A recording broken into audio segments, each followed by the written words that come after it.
Hi friends, I'm Abby and welcome back to my channel. Today I'm going to be talking you through all of the books that I read in the month of February. So I don't know where February went, it's just disappeared. It was mid-February and now it's the end of February and the month's gone. So in the month of February I read a total of 6 books, which comes to a total of 3,187 pages. All 6 of the books were fantasy books. 1 of them was new adult and 5 of them were adult. And overall, I had a really positive reading month. I had 1 2-star book and then everything else was a 4.5 star or a 5 star. So I had 2 4.5 stars and 3 5 stars. So a really positive reading month. I pretty much loved everything that I picked up. And I think because I was picking up authors that I knew and authors that I knew I loved, I think it would have been hard, it would have been weird if I didn't love the books that I picked up because of how much I love the authors that I was reading. In terms of my series, this meant that I started 1 series, I reread 2 books, one of them finished a series and the other one continued a series. I continued 3 series, so one of the books that I continued in the series, I've now decided that I'm not going to continue that series, it's finished. Well, it's finished for me. That's at 1 DNF, and I'm also going to be DNFing 4 other series. So I'm DNFing the Flame in the Mist series. I have had the 2nd book out from the library for months and I still have not read it, and I think at this point I'm not going to read it because it's been so long. So that was a sign. Stalking Jack the Ripper, it's been a year since I read the 2nd book and I haven't had any desire to read the 3rd book, so I thought that's a sign. I'm not going to continue that series. Wicked Fox, I was happy to leave that as a standalone, so standalone it is. And the Iskari series as well. It's been so long since I read the 1st and the 2nd book, I don't think I'm going to read the 3rd book. And they were all companion novels anyway, so I feel as though what I've read is all wrapped up pretty much. So leaving that, which brings my total of series on the go to 25. So continuing on the downward trajectory, which is the plan, which is amazing, seeing as I started the year on 33 and I'm already on 25. So thumbs up. I mean, a lot of it is because I've decided to stop reading series, but I'm working through them, which is positive. So if we start with the rereads that I did in the month, I reread The Hero of Ages by Brandon Sanderson. This is the 3rd book in the Mistborn series, and I loved it. I read this physically and I listened to the audiobook at the same time, and then for a large chunk of it I was really into it, and so I planned this massive walk so that I could just listen to it for hours. So I did this really big walk. I mean, I did time it around going to get some cookies as well. I was like, oh, there's a really nice cookie shop in Kensington. So I was like, oh, if I walk to Kensington, then I can get some cookies and I can listen to my audiobook, and it will take 3 hours to get there and back. So I had a great afternoon. It was a nice day, and so that was what I did. I really enjoy the audiobooks for this. The narrator does such a good job. I think it's called Michael Kramer, and he does such a good job at narrating these. So I actually vlogged my experience with this, so I can link that. But the funny thing was that rereading this whole trilogy, because I originally read it back in 2015, I was like, oh, I remember how it ends. I remember the ending. I remember the final bit, and I'd remembered a part of the ending. I'd half remembered it, and so I got to the end and I was like, what? This is not how I remembered the ending.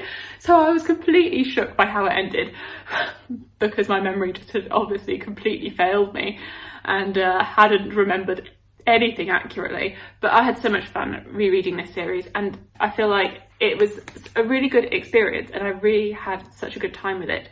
And so I definitely would recommend, if you would want to read the series, then reading and listening at the same time is a great experience. Or if you are wanting to reread it, then the audiobooks are really good for a reread, especially as you already know the world and the magic and the characters, but it's such a good way of re-experiencing the story.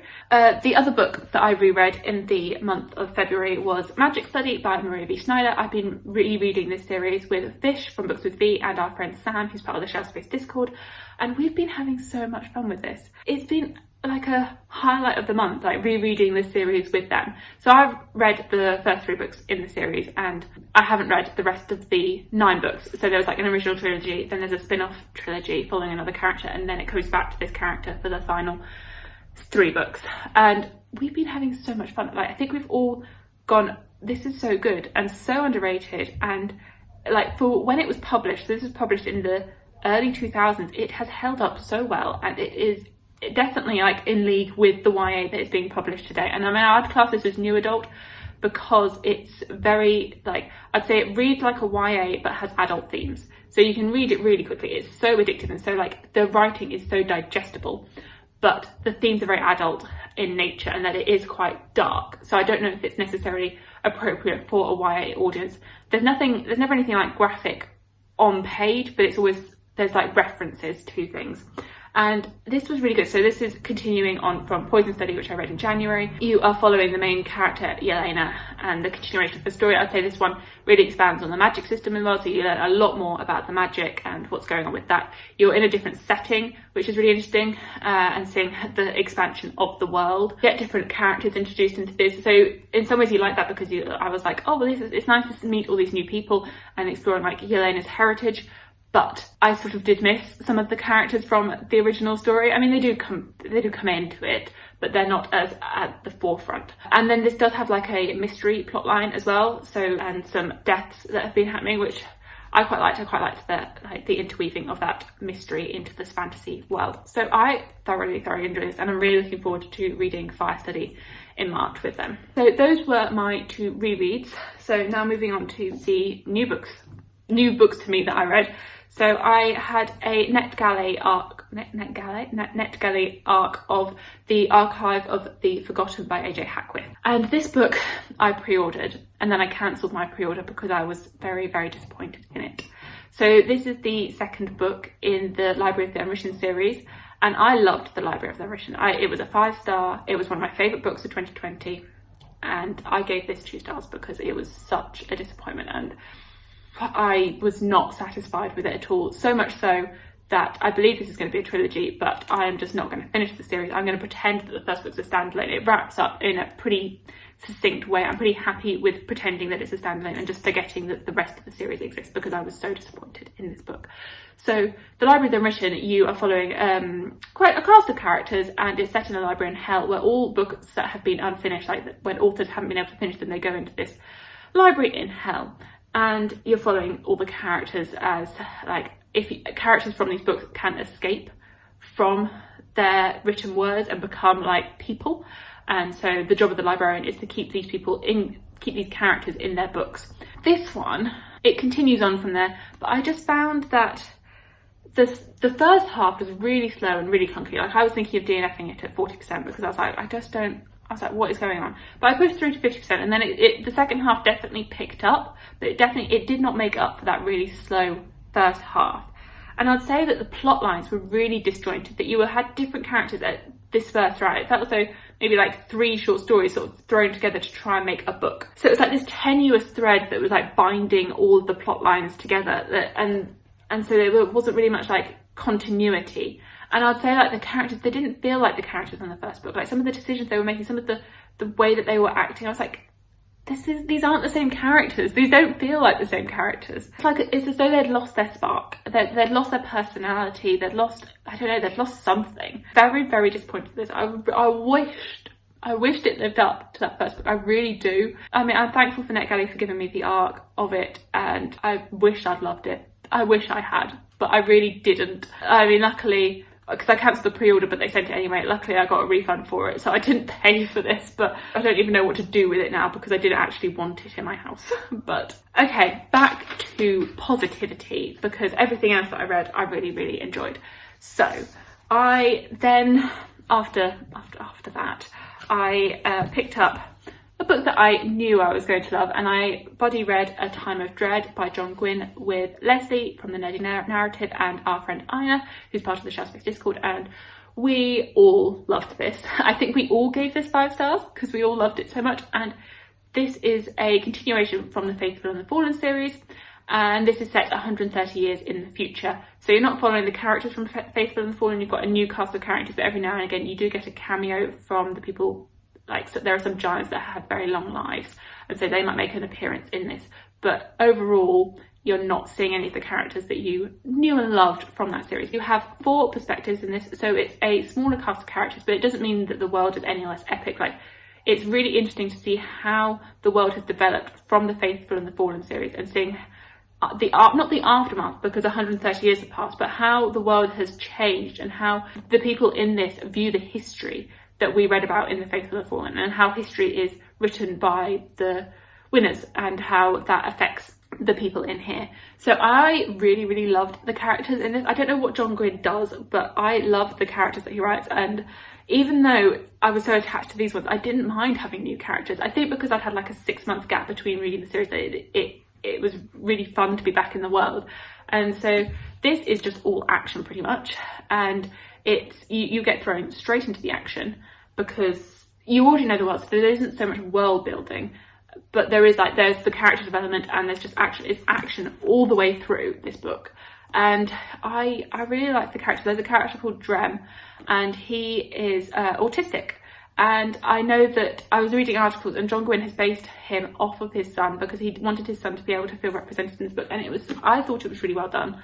I cannot speak for the representation, but it seemed to be well done to me. I just really enjoyed his chapters and the way that he was as a character and as a person. And seeing that interview where John Gwynne was saying that he was based off his son just made me feel so like emotionally attached to him as well. I was like, oh. But I really enjoyed all of the characters in this, and the action. John Gwynne writes action scenes so well. Like, you can visualize them so well. So I finished this and I instantly read A Time of Blood, the second book in the trilogy, and because I needed to know what happened. John Gwynne, I find that with his books that they sort of just continue on. Like, you don't have a gap in time between the one book ending and the next book, and this is common in The Faithful and the Fallen, that each book is just continued straight on, that there is no time difference. It's like the next breath pretty much between the books. So I absolutely loved just continuing on with the series and continuing on in that world. And the second book lived up exactly to the first book. It was just action and not drama, but like action and war and battles, and seeing the aftermath of this. And I'm really looking forward to hopefully reading A Time of Courage in March, and then I was thinking of doing a whole series review on the series. I mean, I'm thinking of doing that. Let me know if you would be interested in hearing that. I know you can't really read these books without reading Faithful and Fallen, so I'm not too sure if people would be so interested in that. But if you are interested in having a series review of the Of Blood and Bone series, then please let me know. I loved being back in the Banished Lands. It was so fun to be back in this world, and these were both 5 stars because to me, John Gwynne is like, he can do no wrong. And then the final book that I read in the month of February was A Court of Silver Flames by Sarah J. Maas. And I mean, I really liked this book, but it's not my favourite book by Sarah J. Maas. So this is the 4th book in the A Court of Thorns and Roses series, and I liked it, but I didn't love it. So this is weirdly not a 5-star book for me. I had a great time reading this book. Like, I read it in 48 hours. I could not put it down. Like, I just could not stop reading it because I was so addicted and I just needed to know what was happening. I really love seeing the expansion of the world and the lore in this, and the character development. This book is very character focused, I'd say, and really deals with the character of Nesta, who she's never been my favourite character, but I grew to understand her a lot more in this book and empathise with her as she deals with a lot of PTSD and trauma from the original trilogy, and her personal development and growth.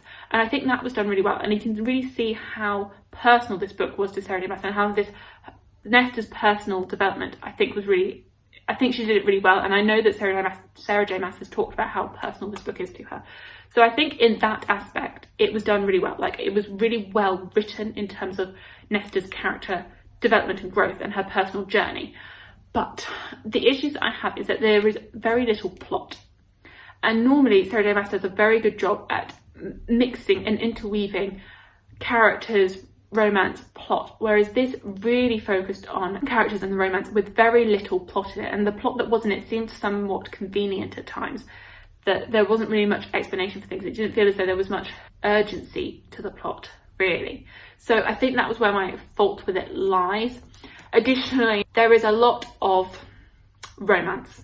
And I like romance, but I'd say that the romance starts off very early on in the book, and I would have liked a little bit more angst, a little bit more development of it as opposed to the straight into it. I just wanted, a little bit more build up. When I first finished it, I was like, oh my god, I loved it so much. It was really, really good. But upon reflection, so it's been about a week now since I finished this, and as I thought about it more, there have been more things I'm thinking, oh, I wish that was done slightly differently, or I wish this, I wish that. So I think when I finished it, I was like, oh yeah, 4.5, 5 stars, but 4.5 to 5 stars. Whereas now I'm like, I think it's a 4 to 4.5.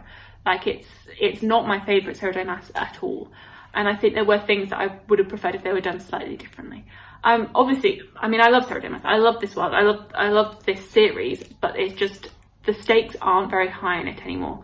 This makes it sound really negative, but I absolutely really loved it, and I really loved the experience of reading this. A lot of my friends were reading this at the same time, and I absolutely loved reading it with other people and discussing the book as we read it and like talking about it and getting really excited. And I really love seeing like the links between the worlds, because you can start to see how Sarah J. Maas is linking her series, which I really, really enjoyed. There's a lot of this that I liked, but it's not perfect. So you may be thinking, Abby, you said you finished A Court of Silver Flames a week ago. What have you been doing for the past week? I have been continuing to read in February. It's just I am midway through a very, very large book, and that won't be finished by the end of the month. So I am currently reading The Way of Kings by Brandon Sanderson. I said I would do it, and I'm doing it. So I am currently 558 pages into this 1,000-page book. And I am really, really enjoying it. I'm having a really great time reading this. I'm going to save my final thoughts until my March wrap up when I finish it. But so far, so good. I am thoroughly enjoying my time reading it. I really like Kaladin. He's my favourite perspective so far. It's Kaladin, Shalon, Dalinar. That's my like order of them. I've been having a really great time reading this. I've been talking about it in Discord, and so people that are like the super fans of it have been saying, oh, have you spotted these links? Because having read a lot of the other Cosmo books, I'm like, oh wow, that links to that and that can link to that. And so I've been really enjoying like seeing the general story and like seeing the story unfold, but then also being able to like piece together other little bits throughout it. And I am doing a whole spoiler-filled vlog on this, so that'll be up, I don't know whenever I finish this behemoth of a book. But so far, so good. Really, really enjoying it, and it's really good to be like in on the hype finally understand what everyone's talking about when they talk about Way of Kings and they talk about these characters. So yeah, I'm having an absolutely great time reading this, but we'll save my full thoughts for March. I just want to mention that I do not really do TBRs because they're not for me. I'm a mood reader, and TBRs are like the death of reading for me. So, but I did want to mention that in the month of March, I am co-hosting a buddy read over on Gregory's channel. We will be reading Children of Time by Adrian Tchaikovsky. So if you want to read this with us, we will have it's going to be all in his Discord. So there will be discussions going on for the different chapters in this, and then we're going to have a live show at the end of the month on his channel. So if you want to join us, then I would love to see you there. And if you have thoughts on this, then we'd love to hear your thoughts on this and what you think. And this is going to be my like deep dive into sci-fi. March is going to be the month of sci-fi, saying it now. So yes, if you want to join us, then please do over on Gregory's channel, which I will link below. So those are all the books that I read in the month of February. Let me know what your favourite book of February was, and thank you so much for watching. Please like, comment and subscribe, and I will see you in my future videos. Bye!